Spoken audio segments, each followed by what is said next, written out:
lorsque Jésus est allé sur la croix, le jour même de sa crucifixion, le jour même où Jésus devait être crucifié, on le plaça au milieu de deux individus totalement différents mais très emblématiques. Un enseignement de la vie, un enseignement pour nous les chrétiens.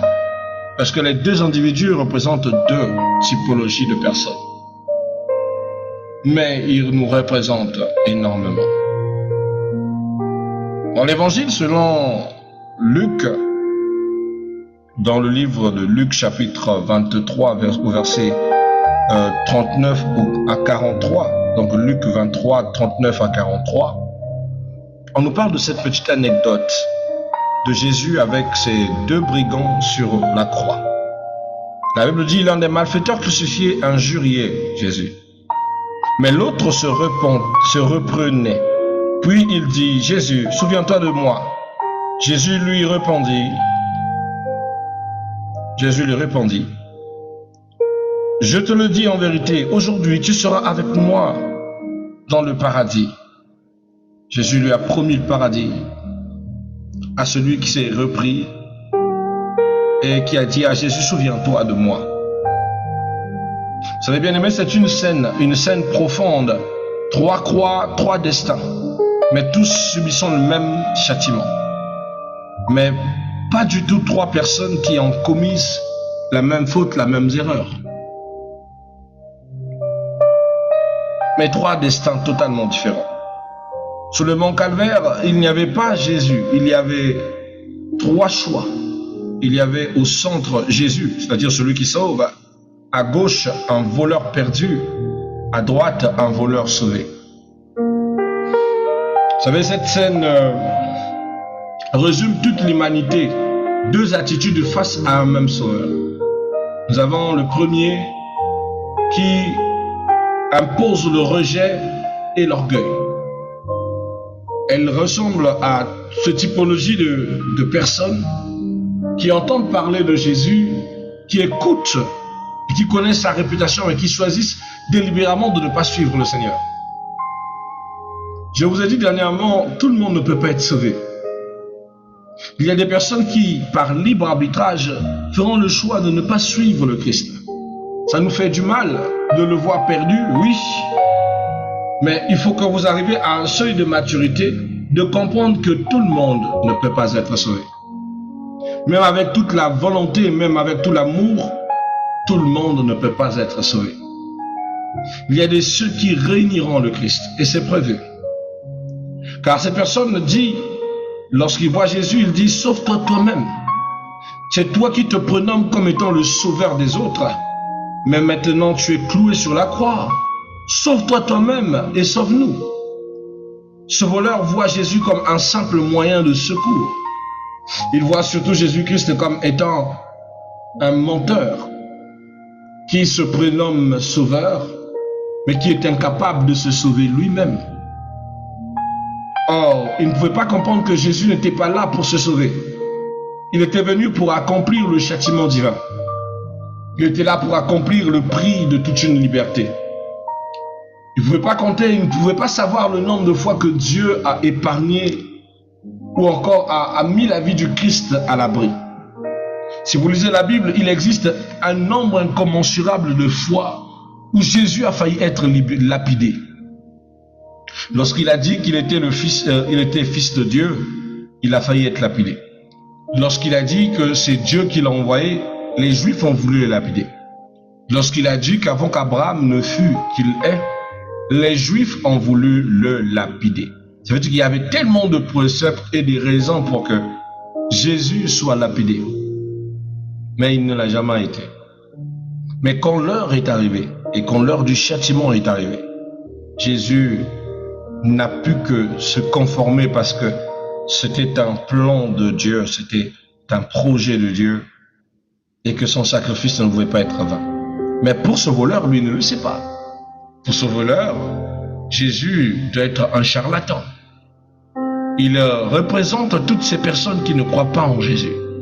Toutes ces personnes qui se moquent du Christ et qui pensent que la mission divine de Dieu c'est d'envoyer un sauveur qui va changer le système du monde en devenant lui-même l'autorité suprême sur terre. Et que cette personne viendra enlever les injustices sur cette terre. Tandis que le Christ nous parle d'un royaume. Un royaume qui est céleste, qui est divin, qui est au-dessus de toutes choses. Un royaume qui n'est pas de ce monde. Un royaume où il y aura le lait et le miel, la science céleste. C'est de ça que le Christ nous parle. Vous savez, ce voleur est un peu comparable à Judas, qui a marché avec le Christ, mais qui n'a pas vraiment connu le Christ. Alléluia. Donc il voit Jésus comme un simple moyen de secours. Il refuse de reconnaître sa faute. Il cherche un miracle sans repentance.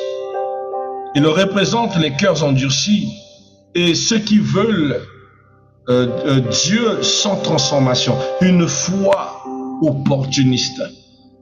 Il est proche de Jésus, mais il meurt perdu parce qu'il ne voit pas en Jésus un salut.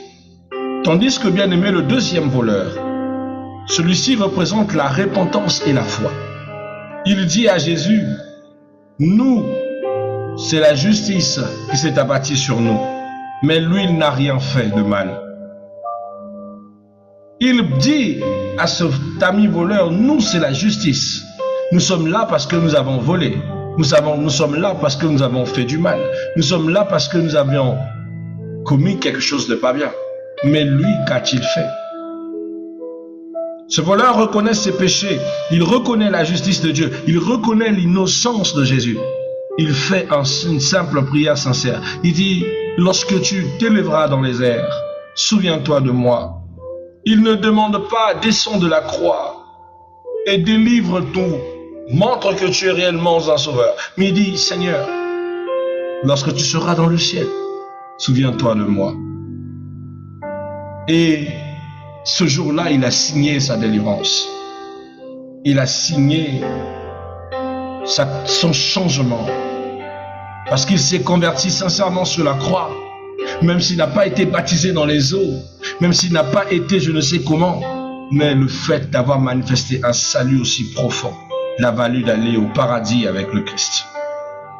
Car cet homme demande seulement à être reconnu par Jésus. Cette personne n'a pas cherché à plaire à l'opinion des hommes, à manifester une puissance. Tout ce qu'il voulait, c'est que le Christ le reconnaisse.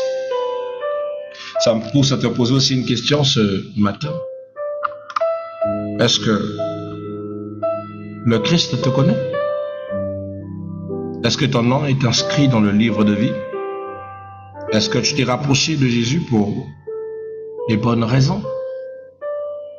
Est-ce que ta relation avec le Christ est-elle un impact, une bénédiction?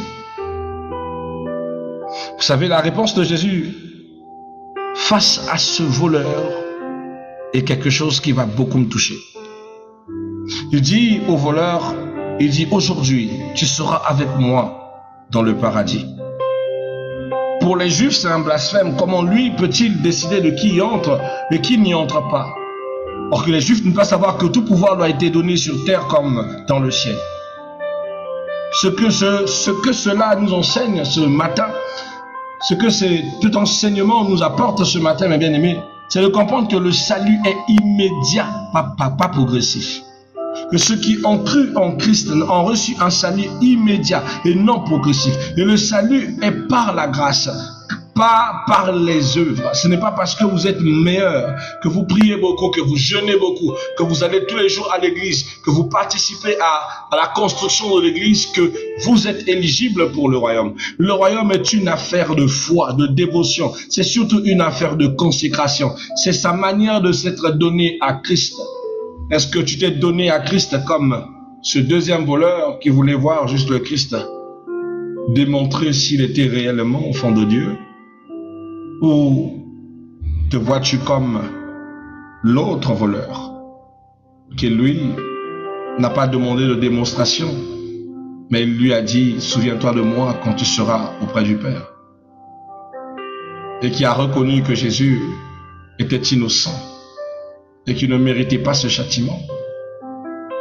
qu'il a accepté librement sur la croix, sans contrainte, sans une forme de contrepartie. Ah oui, bien-aimé. Car, bien-aimé, ce voleur a manifesté ce qui manque dans beaucoup de chrétiens de cette génération. Une foi vraie, un salut authentique. Ce voleur représente un grand symbole. Il est la manifestation de la grâce de Dieu. Une manière de montrer que Dieu peut sauver tout le monde. Dieu peut sauver tout le monde. Il n'y a pas de situation qui peut empêcher quelqu'un d'être sauvé par Dieu. Un jour, je disais à quelqu'un, ne juge pas quelqu'un, une personne de mauvais. Ne traite pas quelqu'un de païen. Parce que des fois, le vrai païen, c'est toi. Nous, on pense que être chrétien, ce n'est que de porter par nom. Être chrétien, ce n'est pas seulement un nom, ce n'est pas un slogan. Être chrétien, c'est une vie. C'est refléter Christ en nous, par nos actions, par l'amour, par le partage, par la joie, par la vie, par toute chose, par notre être. Mais beaucoup sont chrétiens d'apparence, sont chrétiens mais n'ont aucune once d'amour, aucune once de partage, aucune volonté de soutien envers les autres. Beaucoup sont chrétiens mais préfèrent faire du mal à leurs proches, préfèrent avoir des gens avec lesquels elles ne parlent pas, elles ne conversent pas. Beaucoup sont chrétiens mais avec un cœur sombre. Mais le chrétien est celui qui se reconnaît ses fautes. Le chrétien ne s'estime pas parfait. Tu ne peux pas te dire chrétien et te voir parfait. Le chrétien, c'est un pécheur. Ça choque quelqu'un? Oui. Le chrétien, c'est un pécheur. Mais c'est un pécheur repenti. C'est un pécheur qui a compris qu'il a péché et qui est venu auprès du Christ pour que le Christ l'accepte et le donne son cœur. Tant que tu mettras dans ta tête que le chrétien est d'abord le peuple saint, tout en oubliant que le chrétien est d'abord celui qui transite entre le mal au bien, alors bien aimé, tu ne vas pas comprendre ce que vaut le sacrifice du Christ. Tu seras comme ce voleur dans la croix, sur la croix plutôt, qui n'a pas su apprécier le Christ à sa juste valeur. Bien aimé, ce que vous devez savoir, c'est que un seul instant de vraie repentance peut changer l'éternité, peut changer la vie d'une personne. La repentance est la nature du chrétien. Là où il y a de la repentance, c'est parce qu'il y a des actions qui toujours ne seront pas louables. La Bible dit une chose, il dit celui qui dit qu'il n'a pas péché a commis un péché. Le Christ dit que je ne suis pas venu pour les justes, je suis venu pour les perdus.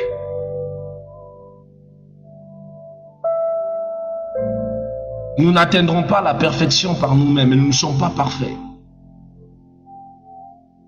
Souvent, c'est cette anse d'orgueil de penser que nous sommes accomplis et parfaits, et qui est la chose que beaucoup de personnes vont rater l'enlèvement, parce qu'ils se sentent comme ce voleur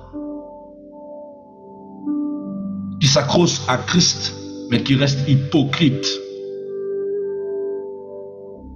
Tandis que l'autre voleur a reconnu que le Christ n'avait aucune faute et que si lui, il était là, c'était le châtiment de ses actions. Et cette repentance lui a fait rentrer dans le paradis sans concession, sans passer par autre porte, ni par un procès. Ce voleur est rentré dans le paradis.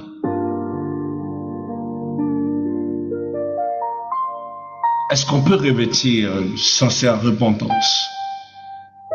Est-ce qu'on peut apprendre à s'assumer que nous sommes humains? Souvent quand j'écoute certains frères pasteurs, j'ai l'impression qu'ils se sentent saints des saints. Bien-aimé, même moi je ne suis pas saint. Je le suis par Christ.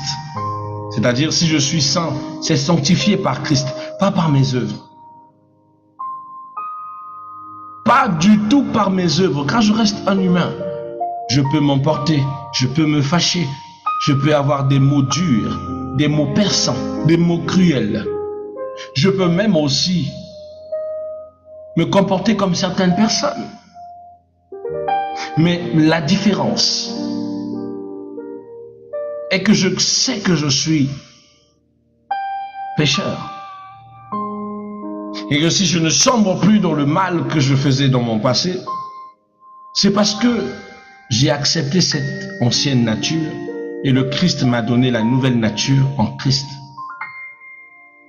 C'est à cause de ça qu'un chrétien ne doit jamais juger les autres.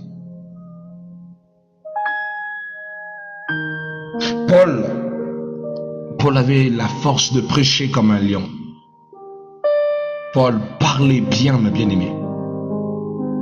Mais Dieu a mis une écharde dans le corps de Paul, comme une faiblesse, comme quelque chose pour rappeler à Paul, oui Paul, tu te sens puissant parce que je t'ai donné le Saint-Esprit, mais voici l'écharde. C'était quoi l'écharde de Paul?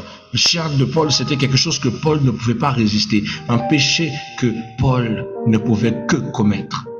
Et Paul suppliait Dieu de mettre ce mal loin de lui, de mettre ce péché loin de lui. Pourquoi Dieu devait-il le soumettre à cet état? Dieu voulait apprendre à Paul que Paul, tu n'as pas de la valeur parce que le Saint-Esprit te rend modèle. Tu n'as pas de la valeur parce que tu es spécial dans le sens de ton obéissance seulement. Paul, tu as de la valeur parce que tu m'as accepté. Paul, tu as de la valeur parce que à Damas, tu m'as rencontré. Paul, tu as de la valeur parce que tu n'as pas oublié que tu as d'abord été pécheur. Alors ne sois pas dur avec les autres. Sois humble, sois rempli d'amour. Ne juge pas les pécheurs, mais sois le canal qui les aide à se convertir. Et n'oublie pas que toi aussi, tu peux aussi pécher. Car si tu ne pêches pas peut-être en action, mais tu peux pécher aux convictions. Tu peux même pécher par orgueil. Dieu a tout mis face à Paul pour qu'il comprenne, même avec tant de puissance, on peut être aussi vulnérable.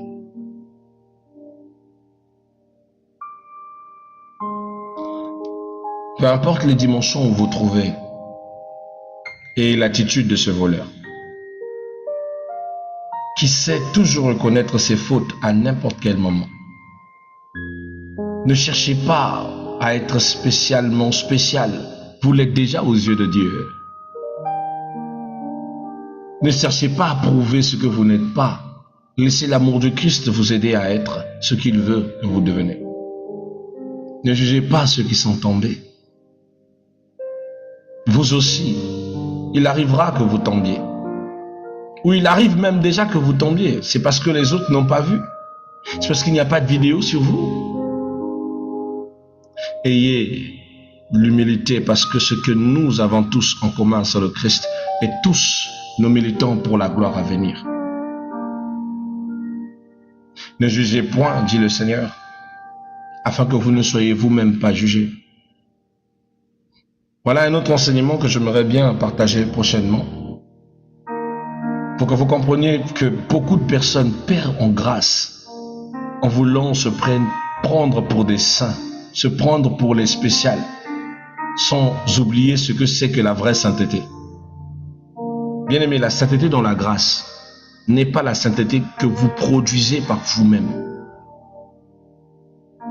La sainteté dans la grâce, c'est la sainteté en Christ. C'est Christ par son sang qui nous rend saints, pas nos œuvres, pas nos actions. C'est son esprit qui nous rend modèle. Sinon, vous et moi, on sait de quoi on est capable. S'il faut rebrancher sur nos instincts passés, on sait de quoi on est capable. Des fois, toi-même, tu sais que si tu te relâches là, tu vas faire des bêtises. Tu le sais très bien. Et tu sais que tu es capable. Mais il y a quelque chose en toi. Le jour où tu as accepté de te repentir, qui a été mise en toi, le Saint-Esprit, donne la force de ne plus retomber dans tes anciennes addictions. Donc, tu n'es pas mieux que ceux qui pêchent. Tu n'es pas mieux que ceux qui sont encore païens dehors. Tu as juste été sauvé. Alors prie que Dieu sauve aussi les autres. Sois humble, car le royaume des cieux, certes, appartient aux violents, mais le paradis, c'est pour les doux et pour ceux qui se répandent sincèrement de leurs fautes. Parole du Seigneur.